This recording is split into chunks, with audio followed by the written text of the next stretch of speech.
Bismillah, alhamdulillah, wassalatu wassalamu ala rasulillah, wa ala alihi wa sahbihi wa man walah. Rabbi shrah li sadri wa yassir li amri wahlul 'uqdatam min lisani yafqahu qawli. Assalamualaikum ibu-ibu, bapak-bapak pengajian dirahmati Allah.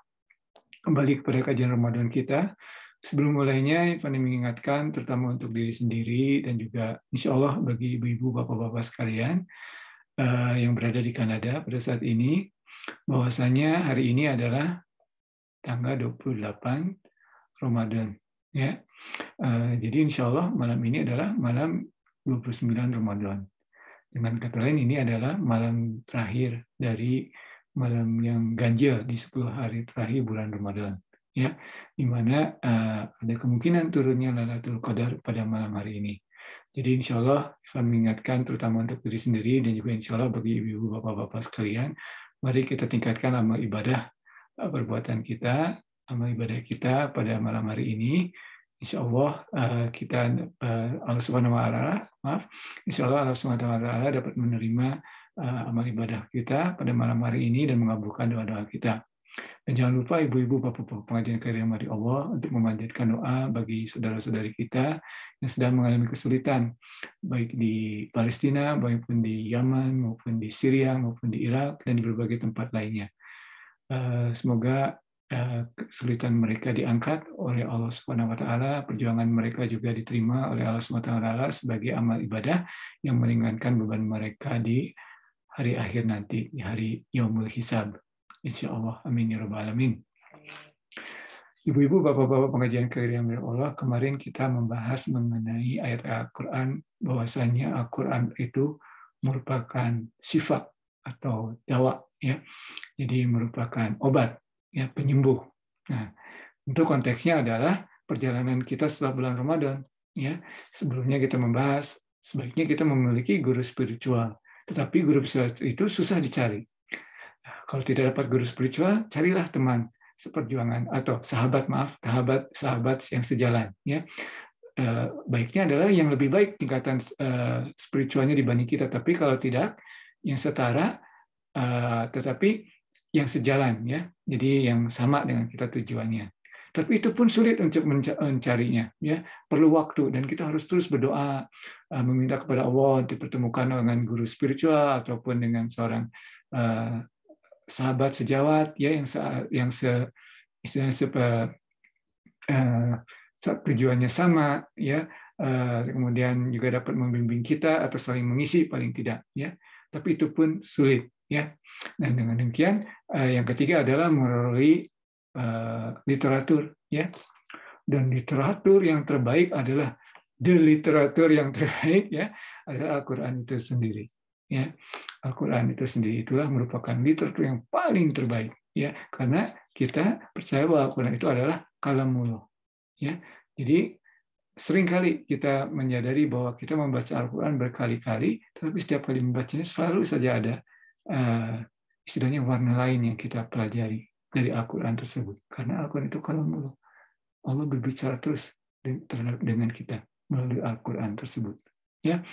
Nah, kemarin kita membahas bahwa untuk membersihkan atau dalam hal tazkiyatun nafs kita, ya, membersihkan, mensucikan hati kita, Al-Quran dapat mensucikan hati kita. Seperti dituliskan dalam firman Allah, disebutkan dalam firman Allah dalam Al-Quran. Kemarin kita membahas surat Yunus, surat ke-10 ayat 57, dan juga surat Al-Isra ayat ke-82.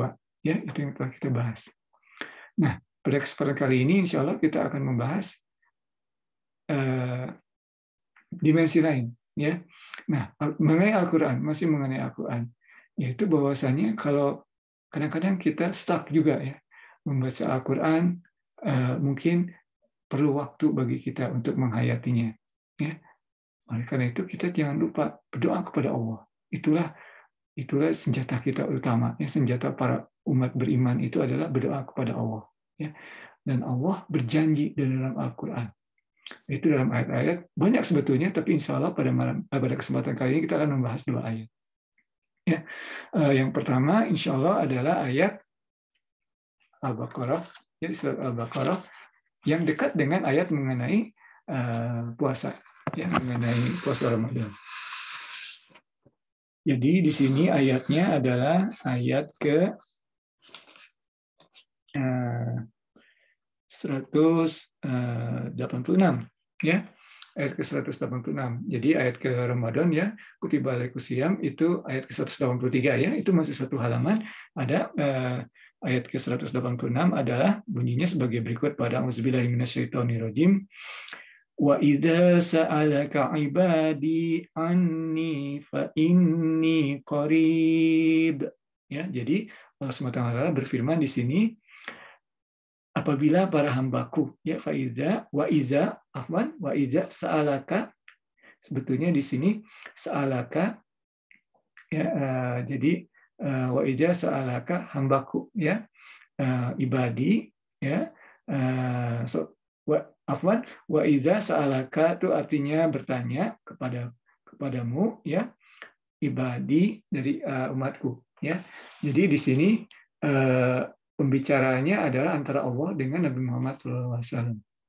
Ya, antara Allah dengan Nabi Muhammad SAW. Jadi Nabi Muhammad SAW berbicara kepada Nabi Muhammad SAW, jika pribadi hambaku, ya, sa'alaka bertanya kepadamu, ya, iza sa'alaka bertanya kepadamu, ibadi hambaku,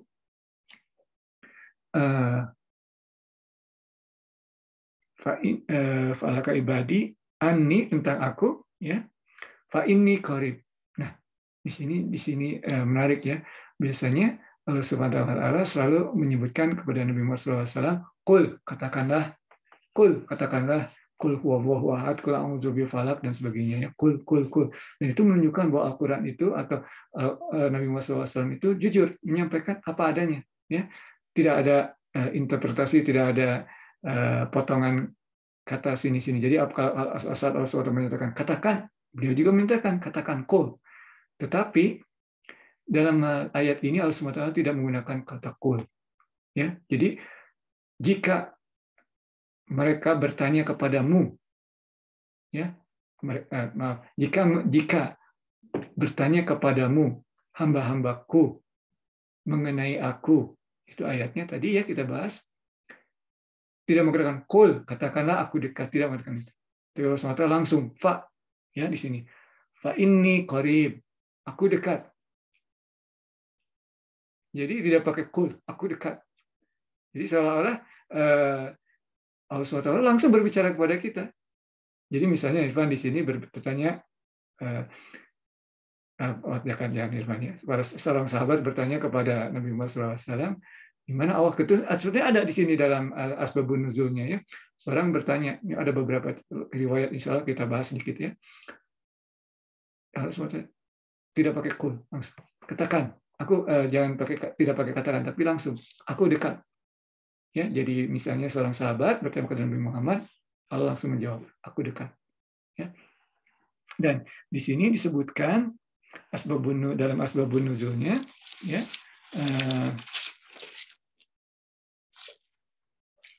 Allah Subhanahu wa taala, jadi surat Al-Baqarah ayat 186, surat kedua ayat 186.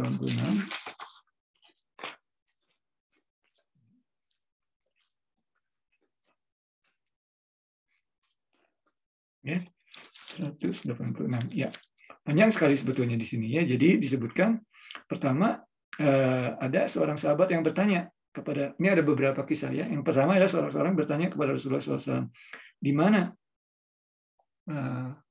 Tuhan kami? Ya, di mana Tuhanku? Dan ayat ini turun ya. Ada juga yang bertanya pada kapan sebaiknya atau jam berapa istilahnya kalau sekarang ya, sebaiknya saya berdoa kepada Allah. Ada di sini salah satunya ya. Ada beberapa di sini. Kemudian ada juga cerita yang menyebutkan bahwa seorang sahabat dalam perjalanannya bersama Rasulullah berdoa terkencang. Ya, suaranya keras. Ya, tidak lembut, tapi keras. Kemudian muncul ayat ini karena Allah Subhanahu wa taala, Rasulullah SAW berkata kepada sahabat-sahabat, kamu berdoa terhadap Allah yang Maha mendengar dan Maha dekat. Tidak perlu teriak-teriak. Ya. Kemudian ayat ini turun. Ya, jadi Wa idza sa'alaka ya ibadi anni fa inni qarib, ya aku dekat. Kemudian selanjutnya uhibbu da'watad da' ya ujibu ya ujibu, jadi aku jawab ujibu da'watad da' ya, jadi ya disebutkan permohonan, aku kabulkan permohonan yang engkau minta ya. Jadi ujibu jawab ya, bahasa Indonesia menggunakan kata jawab ya, ujibu dakwah di sini doa ya, da'watad da' ya. Jadi aku akan menjawab doa yang engkau minta ya, permohonan yang engkau doa tersebut. Idza da'an, sesiapapun yang berdoa. Jadi kalau kita minta, kalau kita berdoa, Allah berjanji akan menjawabnya. Kemudian fal yastajibu li, maksudnya adalah di sini terjemahannya adalah hendaklah mereka itu memenuhi perintahku. Artinya apa? Para mufasir menyebutkan ini terhadap potongan ayat sebelumnya. Jadi Allah SWT meminta kita untuk berdoa. Berdoalah ya. Ikuti perintahku, yaitu berdoalah kepadaku. Fal yastajibu li ya, wal yu'minu bi, dan berimanlah kepadaku ya. La'allahum yarshudun ya, agar mereka memperoleh kebenaran ya. Rasyid itu seperti dalam surat Al-Kahf ya, Rabbana atina min ladunka rahmah wa hayyi lana min ladunka rasyada ya, sama ini juga yarshudun ya, la'allahum yarshudun, supaya kebenaran dan yang hakiki ya, rasyid seperti kata dasarnya sama seperti batu ya, atau yang ya artinya yang benar-benar kokoh ya, kebenaran yang kokoh ya. Dan di sini yang menariknya Allah SWT menggunakan kata la'allahum yang dalam terjemahan bahasa Indonesia di sini disebutkan agar mereka memperoleh kebenaran. Tetapi kalau dalam terjemahan bahasa Inggris sebetulnya umumnya tidak seperti itu, karena agar mereka memperoleh kebenaran itu seolah sudah dijawab ya, seolah sudah yakin. Tetapi Allah SWT menggunakan kata la'allahum.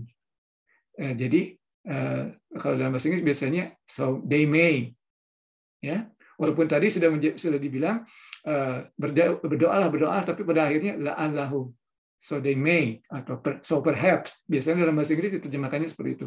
Karena apa? Ini ada riwayatnya. Seperti dalam surat Al-Kahf kita membahas ada orang yang dua orang yang pemilik kebun itu ya, salah satunya yang memiliki pemilik dua kebun itu sombong kan ya. Jadi kalau aku dikembalikan kepada mereka, ia tidak percaya akan hari akhir. Tapi katanya kalau hari akhir itu benar, maka aku akan kembali kepada Allah dan aku akan memperoleh yang lebih baik. Sok yakin, ya, akan lebih baik. Makanya di sini dalam memberikan ayat ya, yang menurunkan ayat atau menurunkan firman-Nya, Allah SWT kalau orang beriman semua akan la'allahum. Jadi pada saat Nabi Muhammad SAW menyampaikannya pada kaum Quraisy, seolah-olah yang beriman saja Allah SWT kata la'allahum, jangan sok yakin. Ya, jangan sok yakin. Allah tetaplah dalam Islam itu harus selalu seimbang antara fear and hope. Ya, ini fear-nya bukan fear takut yang menakutkan. Ya, fear kepada Allah itu bukan takut seperti takut kepada penjahat. Ya, bukan. Perbedaannya kalau takut kepada penjahat kita lari, tapi kalau takut kepada Allah kita justru mendekat. Itu ceritanya. Ya, jadi itu ayat yang pertama kita bahas pada kesempatan kali ini. Jadi yaitu ayat dari surat Al-Baqarah ayat ke-186.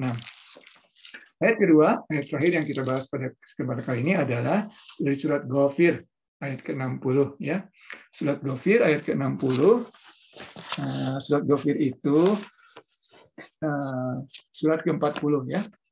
Di surat ke-60 Allah Subhanahu wa taala berfirman, "Ba'da'udzubillahi minasyaitonirrajim. Wa qala rabbukum." Rabb, kita sering membahasnya ya, Rabb. Adalah Tuhan yang membimbing. Kemarin juga kita membahasnya ya, tarbiyah, membimbing, menurture kita ya. Wa qala rabbukum ya, Rabbmu ya. Ud'uni, berdoalah kepadaku, ya. Astajib lakum. Niscaya aku akan menjawabnya. Astajib lakum, ya, atau perkenalkan. Kemudian innalladzina yastakbiruna an ibadi, sesungguhnya mereka yang yastakbiruna, yang istikbar, sombong, ya, yang terlalu sombong, ya, an ibadi dari dalam menyembahku, ya, sayadkhulun, maka aku akan masukkan, dakhala sayadkhulun jahannam dakhirun, dengan hina dina, ya. Jadi di sini kalau tadi kan berdoalah kepadaku, aku ini dekat, ya. Sekarang Allah SWT menyebutkan yang kayak kita bahas berdoa. Orang-orang yang terlalu sombong untuk berdoa, mereka akan masuk jahanam. Aku akan masukkan mereka ke jahanam secara hina dina. Nah, ibu-ibu, bapak-bapak pengajian keilmuan malam ini adalah malam ke-29 Ramadan. Ya, berdoalah. Ini malam yang penuh berkah. Berdoalah untuk diri kita, untuk keluarga kita, ya, untuk orang tua kita, untuk rekan-rekan kita, sahabat-sahabat kita, kerabat-kerabat kita, untuk saudara-saudari kita, muslim, muslimat, dimanapun berada, terutama yang sedang mengalami kesulitan. Ya, jangan menjadi orang yang terlalu sombong untuk berdoa. Ya. Demikian ibu-ibu, bapak-bapak, pengajian kalian dirahmati Allah, kajian kita pada kesempatan kali ini. Mohon maaf atas segala kesalahan, baik dari sisi isi maupun penyampaian. Yang benar hanya dari Allah, kesalahan dari iman. Wabillahi taufiq wal hidayah. Wassalamualaikum warahmatullahi wabarakatuh.